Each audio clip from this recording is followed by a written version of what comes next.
This novel is titled Revise the World, and the epigraph is from Scott's last expedition, the Journals of Robert Falcon Scott. It was published in 1913. Friday, March 16 or Saturday 17. Lost track of dates, but think the last correct. Tragedy all down the line. At lunch, the day before yesterday, poor Titus Oates said he couldn't go on. He proposed we should leave him in his sleeping bag. That we could not do, and we induced him to come on the afternoon march. In spite of its awful nature for him, he struggled on, and we made a few miles. At night he was worse, and we knew the end had come. Should this be found, I want these facts recorded. We can testify to his bravery. He has borne intense suffering for weeks without complaint, and to the very last was able and willing to discuss outside subjects. He did not, would not give up hope until the very end. He slept through the night before last, hoping not to wake, but he woke in the morning yesterday. It was blowing a blizzard. He said, "I am just going outside and maybe some time." He went out into the blizzard, and we have not seen him since. We knew that poor Oates was walking to his death, but though we tried to dissuade him, we knew it was the act of a brave man and an English gentleman. We all hope to meet the end with a similar spirit. Assuredly, the end is not far. Part 1. It said that death from exposure is like slipping into warm sleep. Briefly, Titus Oates wondered what toddy-headed thickhead first told that whisker.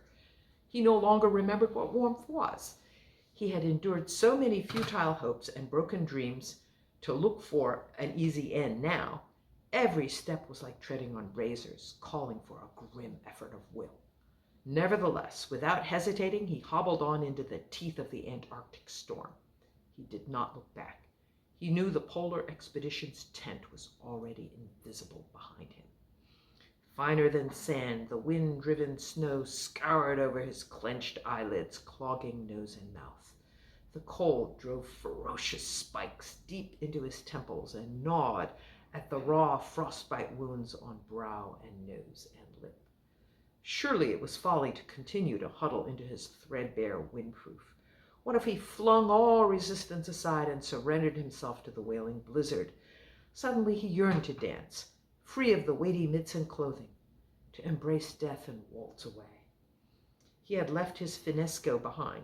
Gangrene had swollen his frozen feet to the size of melons, the ominous black streak stealing up past the ankles to his knees.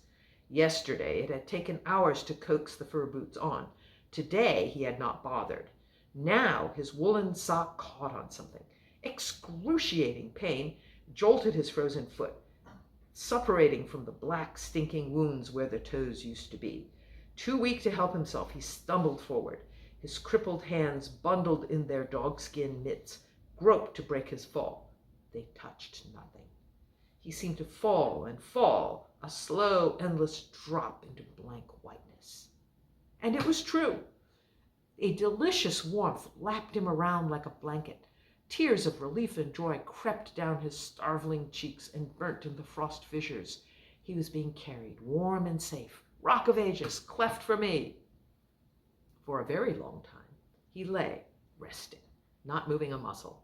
Stillness is the very stuff of heaven when a man has marched 1,300 miles, hauling a half-ton load miles a day for months, across the barrier ice, up the Beardmore Glacier, to the South Pole, and back. He slept, and when he wasn't asleep, he was inert. But after some unknowable span, Titus slowly came to awareness again. He felt obscurely indignant, cheated of a just due. Wasn't heaven supposed to be a place of eternal rest? He'd write a letter to the Times about it. Maybe just a touch more, one of the celestial hosts suggested, in distinctly American accents. Silly on the face of it, his unanalyzed assumption that all the denizens of heaven must be British. Now let's see how he does on 4cc. How's the urine output? Shocked, Titus opened his eyes and looked down at himself. He was lying down, clothed in a pure white robe, all correct and as advertised. But were those a pair of angels lifting the hem? He used the drill sergeant rasp he had picked up in the army. "What the hell are you at?" Both angels startled horribly. Something metallic slipped from a heavenly hand and landed with a clatter on the shiny, clean floor. A beautiful angel with long black hair stared down at him, eyes blue as the Aegean and wide as saucers. "Oh my God. Oh my God, Shell. Look at this. He's conscious. Peter will be like a dog with two tails." Damn it, now the meter's gone. As the other angel stooped nearer to pick up her tool, Titus stared at her face. It was tanned but flushed with irritation. The nose had freckles. She wore large coppery hoop earrings, and her short curly hair was dull blonde, almost mousy. "You," Titus stated with conviction, "are not an angel." The happy angel, no, blister it, a woman, exclaimed, "An angel! Shell, did you hear that? He called you an angel." "He did not. Don't you ever listen, Sabrina? He said I was not an angel." "This isn't the afterlife," Titus pursued doggedly. "Am I even dead?" "Shell, this is what we have you for. Hit it, quick." The irritable angel elbowed her companion into silence and spoke, clear and slow. "No, Captain Oates, you are not dead. We are doctors. I am Dr. Shell Gideon, and this is Dr. Sabrina Trask. You are safe here under our care." Titus could hardly take her words in. His mind haired off after irrelevancies. He wanted to retort, "Stuff and nonsense. Women can't be doctors. They don't have the intellect." But he clung to the important questions. "What about my team? Bowers, Wilson, Scott, are they safe too?" Dr. Trask drew in a breath, glancing at her colleague. Dr. Gideon's voice was calm.